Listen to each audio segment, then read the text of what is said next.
नतीजा आ सकता है, किस पार्टी का पलड़ा भारी रहेगा, किसका हल्का रहेगा, वो देखने को मिलता है। लेकिन कल हमने वीआईपी सीटों का आकलन किया, काफी तस्वीर उससे साफ हुई, और आज ये एक एक सीट का आकलन हमारे द्वारा।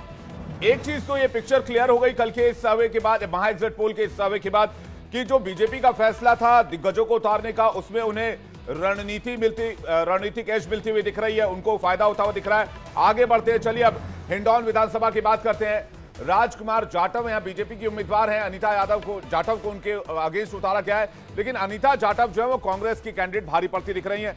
इसी तरह चलिए सपोटरा पर, जहां पर हंसराज मीणा है जो कि बीजेपी के कैंडिडेट हैं, रमेश चंद्र मीणा उनके खिलाफ कांग्रेस से हैं, और जो जीत संभावित नजर आ रही बीजेपी कैंडिडेट की नजर आ रही है।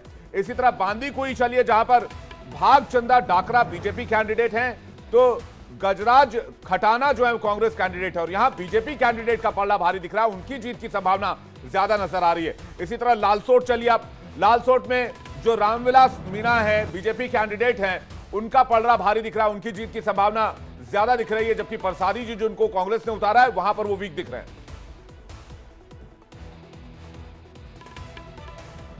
तो देखिए अलग अलग सीटों के आंकड़े यहां पर हम अपने जो एग्जिट पोल में जिसका पलड़ा भारी दिख रहा है, जिसका पलड़ा यहां पर हल्का दिख रहा है, वो लगातार आपको अपनी स्क्रीन पर दिखा रहे हैं। मैं अपनी पीसीआर टीम से रिक्वेस्ट करूंगी कि फुल फ्रेम ग्राफिक दिखाएं ताकि हमारे दर्शकों को क्लियर समझ में आए कि कौन सी सीट है और वहां पर कौन सा प्रत्याशी संभावित तौर पर जीतता नजर आ रहा है। तो देखिए किशनगढ़ सीट हम दिखा रहे हैं, भागीरथ चौधरी बीजेपी के और उनके सामने विकास चौधरी कांग्रेस के, और विकास चौधरी की जीत संभावित यहां दिख रही है। केकड़ी सीट की बात करते हैं, शत्रुघ्न गौतम है बीजेपी से और उनके सामने डॉक्टर रघु शर्मा है कांग्रेस से, और जीत संभावित बीजेपी की यहां। उसके बाद बात करते हैं बिलाड़ा की, जहां पर अर्जुन लाल गर्ग है बीजेपी के, जिनकी जीत संभावित नजर आ रही है।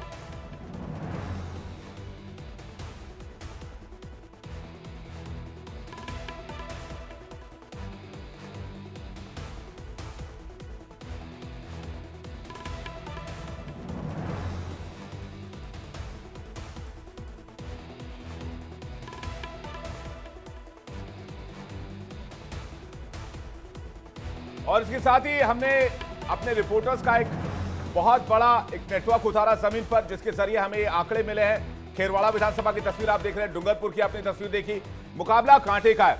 जल्दी से रिपोर्टर्स को स्क्रीन पर लेकर आइए। शालिनी हमारे साथ जुड़ गए, वैभव हमारे साथ जुड़ गए, हमारे साथ अमर जुड़ गए हैं, इसके अलावा हमारे साथ जितेंद्र जुड़ गए हैं, हमारे साथ मनोहर जुड़ गए हैं। एक बहुत बड़ा रिपोर्टर का नेटवर्क इस वक्त आप देख सकते हैं। मैं सबसे पहले मनोहर जी आपका रुख करूंगा। मेरा सवाल यही है, चूंकि राजस्थान के बारे में बात हो रही थी, तो यहां पर जो सीट वाइज एनालिसिस में हम जा रहे हैं, उसमें मुकाबला जो है वो बराबरी का दिख रहा है। एक तरफ जहां पर बीजेपी मजबूत नजर आती है, तो अगली ही सीट पर कांग्रेस मजबूती के साथ मुकाबला कर रही होती है। तो राजस्थान की क्या पिक्चर यही है कि यहां कांटे की टक्कर है या बीजेपी क्लीन स्वीप है? बिल्कुल विवेक, देखिए जिस तरीके से आपने जो ट्रेंड बताया, और पूरे राजस्थान में 199 सीटों का जो पूरा ट्रेंड है वो पहला चैनल है वो दिखा रहा है, और हमारा इंडिया डेली जो लाइव है चैनल वो दिखा रहा है। और इस ट्रेंड में जिस तरीके से आप रुझान दिखाए और जिस तरीके से दूसरे एग्जिट पोल के रुझान जिस तरीके से सामने आ रहे हैं, तो उससे साफ तौर से ये तस्वीर साफ होती है कि राजस्थान में बिल्कुल क्लियर जो बहुमत है किसी को नहीं मिलता हुआ नज़र आ रहा है। कहीं ना कहीं आसपास की फाइट जरूर नज़र आ रही है, चाहे कांग्रेस हो चाहे बीजेपी हो, और जो थर्ड फ्रंट है जिसमें निर्दलीय भी है और दूसरी पार्टियों के और भी कैंडिडेट्स हैं, उनका रोल इंपॉर्टेंट होता हुआ नजर आ रहा है। लेकिन जो सर्वे रिपोर्ट की जिस तरीके से बात की जाए, जो सैंपल रिपोर्ट जो है हमारे पास जिस तरीके से आए आंकड़े आए, और अब आपने जिस तरीके से अधिकतर सीटों का यहाँ विश्लेषण किया, उसके बारे में जो रुझान निकल के आए उसमें हम बात करना चाहेंगे। कांग्रेस में यहाँ पर आर्य साहब हमारे साथ है। आर्य साहब, जो रुझान है एग्जिट पोल के, उसको लेकर के आप कितने आश्वस्त है कि आपकी सरकार रिपीट हो रही है या फिर रिवाज जो है कायम रहेगा? देखिए मनोहर जी, जहाँ तक राजस्थान के अंदर इस बार निश्चित रूप से रिवाज बदलने वाला है और राज कायम रहेगा। और माननीय मुख्यमंत्री ने जिस तरीके से फ्रंट से लीड किया और पूरे प्रदेश के अंदर हर तबके को जिस तरीके से लोक कल्याणकारी योजनाओं का फायदा मिला, आज चाहे युवाओं की बात हो, चाहे किसानों की बात हो, चाहे पशुपालकों की बात हो, चाहे कर्मचारियों की बात हो, कर्मचारियों को जिस तरीके से ओपीएस दिया गया, चिरंजीवी स्वास्थ्य बीमा योजना का जो लाभ दिया गया, उसमें महिलाओं के साथ में, और जो हमारे बुजुर्ग हैं जिनको सामाजिक सुरक्षा की पेंशन्स का 1 करोड़ से ज़्यादा पेंशन्स का, तो चुनाव जो लड़ा गया योजनाओं पर चुनाव था या फिर सेंटिमेंटल चुनाव? योजनाओं का चुनाव था। पहली दफा ऐसा हुआ कि मतलब जो भाजपा जो नैरेटिव हमेशा चुनाव में सेट करती थी या जो मुद्दा डालती थी कि चाहे हिंदुत्व ले आती थी या वो पोलराइजेशन का इशू लाती थी, लेकिन इस बार भाजपा को और मोदी को हमने अपनी पिच पे खिलाया। उनको भी मजबूरन गारंटी शब्द यूज करना पड़ा, लेकिन देश जानता है कि मोदी जी की गारंटी का कोई वक्त बीजेपी कह रही है कि महिला सुरक्षा का बड़ा मुद्दा था और महिलाओं ने बढ़ चढ़कर वोट किया है वो सरकार के खिलाफ। देखिए, महिलाओं का मुद्दा है महंगाई, महिलाओं का मुद्दा है उनकी आत्मसम्मान, उनका स्वाभिमान।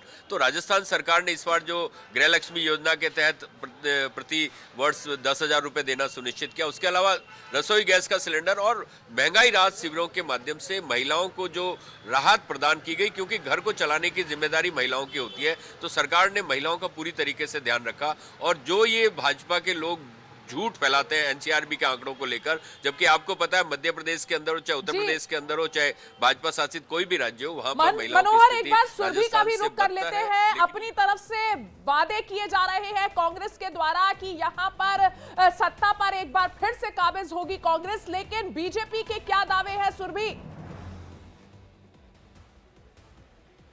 बिल्कुल आदित्य, देखिए जिस तरीके से बीजेपी लगातार अपनी जीत का दावा कर रही है, तो वहीं इस बार ये भी कहा जा रहा है कि वसुंधरा राजे जहां मंदिरों में दर्शन करने के लिए पहुंच रही है, आशीर्वाद ले रही है, तो तमाम बागी नेताओं को भी साधने की कोशिश इस वक्त वसुंधरा राजे करती हुई नजर आ रही है। खास तौर पर जीवाराम चौधरी का नाम इसमें सामने आ रहा है, जो कि बहुत पहले बीजेपी से ही टूट करके और बागी हुए थे और निर्दलीय चुनाव उन्होंने लड़ा, उसके बाद 2 बार वो जीते भी, लेकिन अब दोबारा से उन्हें साधने की कोशिश वसुंधरा राजे भी कर रही है, तो दूसरी तरफ अशोक गहलोत भी कर रहे हैं, क्योंकि हाल फिलहाल में उन्होंने एक बयान के दौरान जिक्र भी किया था और उन्होंने बातचीत के दौरान ये बताया था कि वसुंधरा राजे ने जहां एक और अप्रोच किया तो वही अशोक गहलोत का फोन भी आया था उनके पास। यानी आप इसे समझिए, जो बागी नेता भाजपा से टूटे या जो बागी नेता कांग्रेस से रहे हैं, तो दोनों पार्टियां तमाम उन बागियों को साधने की कोशिश कर रही है, ताकि जब 3 दिसंबर का दिन आए, जब चुनाव के नतीजे आ जाए, तो उस दौरान रिजल्ट और ज्यादा साफ हो सके और ये पता किया जा सके कि आखिर इन बागी नेताओं को कहां जोड़ने और कहां फिट करने की कोशिश की जाएगी। अब देखने वाली बात यह है कि एक और जहां सांचौर विधानसभा सीट कहीं ना कहीं हावी हो रही है, तो वहीं दूसरी तरफ और भी कई नाम ऐसे सामने आ रहे हैं। प्रियंका चौधरी का नाम भी इसमें सामने आ रहा है, क्योंकि उनसे भी अशोक गहलोत लगातार टच में है। और अब यही सुरभि, यही कहा जा रहा है कि बागियों के जिसके हाथ बागियों के साथ होंगे उनके चांसेस बढ़ जाएंगे, क्योंकि बागी इस बार भी बड़ा खेला कर सकते हैं। 2018 में भी यही तस्वीर हमें देखने को मिली थी। हमारे साथ जितेंद्र बने हुए भोपाल, उनके पास चलते हैं, उनसे जानते हैं कि मध्य प्रदेश में क्या चल रहा है इस वक्त। जितेंद्र, मध्य प्रदेश में क्या राय बन रही है नेताओं के बीच? हालांकि जीत के अपने अपने दावे तो सभी के हैं। कि मध्य प्रदेश की हम बात करें तो लगातार नेताओं के बीच एक ऐसी राय बन रही है कि आखिर कल क्या होने वाला है, किस प्रकार की जो तस्वीर है वो मध्य प्रदेश की निकल कर आएगी। वॉर रूम दोनों तरफ से तैयार हो चुके हैं, चाहे बीजेपी की बात करें, कांग्रेस की बात करें, वॉर रूम दोनों ने तैयार कर लिया और वहीं पर तमाम जो लीडर्स हैं वो बैठकर इस बात को पता करेंगे कि आखिर क्या होने वाला है। आप देख सकते हैं बीजेपी कार्यालय, अमूमन यहाँ पर एक जो तस्वीर इस समय नजर आ रही है वो ऐसी तस्वीर वाकई में नजर नहीं आती है, क्योंकि यहाँ पर आज जिस प्रकार से स्थिति है आप देखेंगे कि तमाम जो चीज है, पूरा जो ग्राउंड है खाली पड़ा हुआ है। जबकि यहाँ पर हमने देखा है कि हमेशा जब भी इलेक्शन हुए हैं तो इस इलेक्शन में इलेक्शन के 2 या 3 दिन पहले ही यहाँ पर लोगों का एक जमावड़ा लगा रहता था, लेकिन आज देखिए आप, इलेक्शन की कल काउंटिंग होना है और काउंटिंग के ठीक एक दिन पहले की जो तस्वीर है वो यहाँ पर जिस प्रकार की नजर आ रही है वो ये बयां कर रही है कि आखिर क्या हुआ, बीजेपी किसी बात की चिंता में है या फिर चिंतन मंथन का जो दौर है वो बीजेपी कार्यालय में चल रहा है। फिलहाल अभी जो वर्तमान की अगर हम बात करें तो यहाँ पर भी जो पूरी तरीके से एक बहुमत का आंकड़े की हम बात कर रहे हैं, क्योंकि इतना अच्छा आंकड़ा नजर नहीं आ रहा चाहे बीजेपी और कांग्रेस, लेकिन ये कहना गलत नहीं होगा कि मध्य प्रदेश में जो भी विपक्ष में आएगा वो एक मजबूती के साथ जनता की आवाज रखेगा। एक मजबूत विपक्ष बनता हुआ मध्य प्रदेश में इस बार नजर आ रहा है। जो जितेंद्र, वैभव का भी जल्दी से रुख कर लेते हैं। वैभव भी लगातार मध्य प्रदेश के अलग अलग जगहों पर गए, वहां पर वोटरों की नब्ज टटोली। वैभव, अब क्या तस्वीर दिख रही है? कल रिजल्ट आ जाएगा, लेकिन ऐन वक्त पर क्या कोई बदलाव दिख रहा है तस्वीर में? देखिए अदिति, 50 से ज्यादा जिले हैं मध्य प्रदेश में और 230 विधानसभा सीटों की अगर बात की जाए तो हर एक जिले में 7 से 8 विधानसभाएं हैं और यहां पर कांग्रेस हो या फिर भाजपा हो, दोनों ही पार्टियों ने महिला वोटर्स को साधने की कोशिश की है, क्योंकि सबसे ज्यादा जो संख्या है वो महिला वोटर्स की हो चुकी है। राज्य में पिछले चुनाव की तुलना में पहले किसानों को टारगेट किया जाता था, इस बार महिलाओं को टारगेट किया है। और देखिए कांग्रेस कितनी आश्वस्त नजर आ रही है, इसका सीधा उदाहरण हम आपको कांग्रेस ऑफिस के बाहर से दे रहे हैं कि कांग्रेस ने अपने पोस्टर्स भी यहाँ पर लगवा लिए हैं। और देखिए जो प्रदेश प्रवक्ता हैं वो अलग अलग इलाकों में जाकर ऐसे सड़कों पर पोस्टर्स लगा रहे हैं और बधाई दे रहे हैं कमलनाथ को, कांग्रेचुलेशंस लिख रहे हैं कि कमलनाथ सरकार कल आने वाली है। तो फिलहाल एग्जिट पोल्स का असर जो है वो कहीं ना कहीं कांग्रेस पे इतना नहीं हुआ है। कहीं ना कहीं जो चैनल्स थे, कहीं ना कहीं एजेंसीज थी, उन्होंने ये बताया था कि आखिर जो जितने भी चैनल्स हैं उन्होंने जो रिपोर्ट्स दिखाई उसका असर कांग्रेस पे नहीं हुआ है। कमलनाथ खुद ये ट्वीट करके कह चुके हैं कि हमें मतदाताओं पर भरोसा है और कल का रिजल्ट मतदाताओं के हक में आएगा, कांग्रेस के हक में आएगा। कुछ लोग हमारे साथ हैं। भाई साहब, कितना आश्वस्त नजर आ रहे हैं आप? देखिए, कांग्रेस पार्टी की सरकार स्पष्ट बहुमत की आ रही है। हमारे नेता आदरणीय कमलनाथ जी ने कहा है, जो सर्वे आए हैं, सर्वे से पहले 29 तारीख से पहले पूरे मध्य प्रदेश में हवा थी कांग्रेस की और पूरी जनता चुनाव लड़ रही थी। कांग्रेस पार्टी के नेतृत्व, जो कमलनाथ जी का नेतृत्व है, पूरा प्रदेश देख रहा था कि किस तरीके से उन्होंने किसानों के लिए किया, आदिवासियों के लिए किया, दलितों के लिए किया। और भाजपा सरकार में जिस तरीके से महंगाई, भ्रष्टाचार, घोटाला, कमीशन खोरी जो बढ़ी थी, उसका एक आक्रोश जनता में था और जनता चुनाव लड़ रही थी। तो जनता की बात कांग्रेस कह रही है वैभव, कि जनता के कुछ हक एक में आएगी एग्जिट और पोल कल में का जो रिजल्ट तो होगा। कुछ हमने तो बाहर एग्जिट पोल दिखाया जिसमें 130 से 140 तक सीटें, 135 तक सीटें जा रही। कुछ एक एग्जिट पोल में तो 160, 162 सीटें बीजेपी को जा रही हैं। तो क्या ये कांग्रेस के नेताओं को परेशान नहीं कर रहा? क्या वो इस बारे में नहीं सोच रहे हैं? ये बड़ा सवाल है। मैं इसका जवाब आपसे लूं। अमर काफी देर से इंतजार कर रहे हैं छत्तीसगढ़ की तस्वीर को लेकर। छत्तीसगढ़ की तस्वीर को लेकर कांग्रेस सबसे ज्यादा आश्वस्त है, लेकिन लास्ट टाइम में जितने भी एग्जिट पोल आए सबने कांग्रेस के मन में शंका डाली। इसलिए छत्तीसगढ़ सबसे दिलचस्प स्टेट होने जा रहा है, ऐसा एग्जिट पोल के अनुमान के बाद आकलन किया जा रहा है। अमर के पास चलते हैं। अमर बताएंगे रियल पिक्चर क्या है। अमर, क्या है रियल पिक्चर और क्या है तस्वीर छत्तीसगढ़ की? बिल्कुल आपने सही कहा विवेक की जो कांग्रेस पार्टी है सबसे ज्यादा अगर उसको यकीन है तो वो छत्तीसगढ़ में है।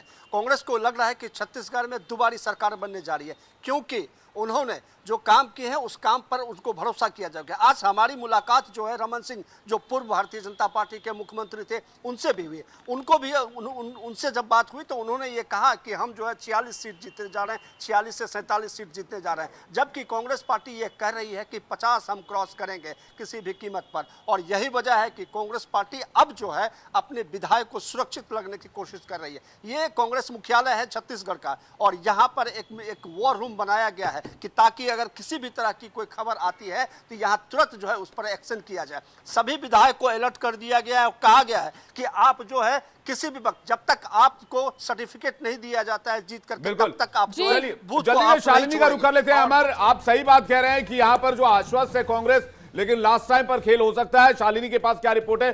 शालिनी भी छत्तीसगढ़ में मौजूद है। शालिनी, क्या कांग्रेस आश्वस्त